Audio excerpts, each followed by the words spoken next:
Britain की महारानी Elizabeth द्वितीय 8 सितंबर 2022 गुरुवार रात को 96 साल की उम्र में निधन हो गया। ब्रिटेन में सबसे अधिक समय तक राजशाही की कमान संभालने वाले महारानी एलिजाबेथ द्वितीय के निधन के बाद सोशल मीडिया पर कोहिनूर हीरा भारत वापस किए जाने की मांग फिर से उठ रही है। महारानी के बेटे प्रिंस चार्ल्स के राजगद्दी संभालने के साथ ही 105 कैरेट का कोहिनूर हीरा उनकी पत्नी के पास जाएगा। सभी प्रकार के डायमंड में से कोहिनूर सबसे पुराना एवं महंगा हीरा है। 14वीं सदी की शुरुआत में दक्षिण भारत में आंध्र प्रदेश के गुंटूर जिले की कोल्लूर खदान से मिला था। फिर भी कोहिनूर को कोई देश अपना होने का दावा करते हैं। इसका इतिहास लगभग 5000 वर्ष पुराना है। कोहिनूर कोई देश का सफर करते हुए कोई राजा महाराजाओं के हाथों से होते हुए, जैसे काकाटिया से शुरू होकर खिलजिस, मुगल्स, पर्शियंस, अफगान्स, सिख होते हुए ब्रिटिश तक गए हैं। वर्तमान में लंदन के महारानी विक्टोरिया के अधीन इस कोहिनूर को क्रिस्टल पैलेस में प्रदर्शनी के लिए रखा गया। राजा रणबीर सिंह ने अपनी वसीयत में कोहिनूर हीरे को उनकी मृत्यु के बाद उड़ीसा में जगन्नाथपुरी के मंदिर में देने की बात करी, परंतु ईस्ट इंडिया कंपनी ने उनकी वसीयत नहीं मानी। 29 मार्च 1849 को द्वितीय एंग्लो सिख युद्ध की समाप्ति पर ब्रिटिश फोर्स ने राजा रणजीत सिंह को हरा दिया और राजा रणजीत सिंह की सभी संपत्ति तथा राज्यों पर कब्जा कर लिया। ब्रिटिश सरकार ने लाहौर की संधि लागू करते हुए कोहिनूर हीरा को ब्रिटिश की महारानी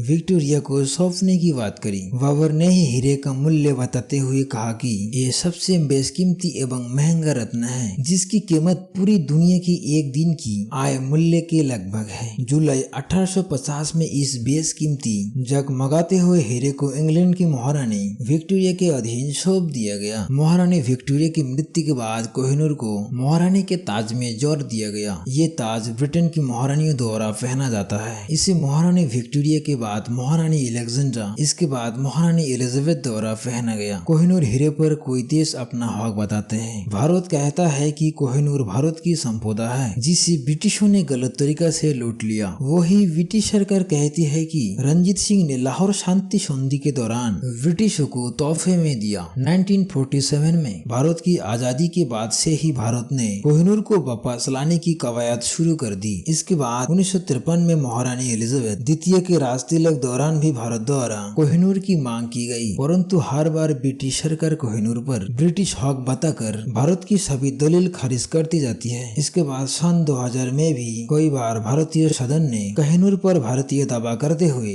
ब्रिटिश सरकार पर आरोप लगाया कि कोहिनूर को ब्रिटिश सरकार ने अनैतिक रूप से प्राप्त किया है। भारत के साथ साथ पाकिस्तान, अफगानिस्तान, तालिबान भी कोहिनूर पर दावा करते हुए ब्रिटिश सरकार पर आरोप लगाया। कोहिनूर को लौटाने के जवाब में जुलाई 2010 में ब्रिटेन के तत्कालीन प्रधानमंत्री ने कहा कि अगर ब्रिटिश सरकार प्रत्येक देश के दावे को सही मानते हुए अमूल्य रत्न एवं वस्तुएं लौटाती है तो कुछ ही समय में ब्रिटिश संग्रहालय अमूल्य धरोहर से खाली हो जाएगा। फरवरी 2013 में भारतीय दौरे पर उन्होंने कोहिनूर को लौटाने से साफ इनकार कर दिया। हाल ही में अप्रैल 2016 में भारत की ओर से ब्रिटेन पर कोहिनूर लौटने की याचिका दायर की गई। इस पर भारतीय सांस्कृतिक मंत्री श्री महेश शर्मा ने कहा है कि कोहिनूर के मुद्दे को जल्द से जल्द हल किया जाएगा। सुप्रीम कोर्ट में कोहिनूर पर याचिका के दौरान भारतीय वकील ने कहा कि ब्रिटिश सरकार ने राजा रणजीत सिंह से जबरदस्ती कोहिनूर नहीं छीना है, बल्कि राजा रणजीत सिंह ने शेरशाह से युद्ध के मुआवजे के तौर पर ब्रिटिश सरकार को कोहिनूर भेंट किया था। कोहिनूर मुर्दा अभी काफी चर्चा में है। दोस्तों कमेंट करें, कोहिनूर हीरे भारत को वापस मिलेगा या नहीं। कृपया चैनल को सब्सक्राइब करें और वीडियो को शेयर करें।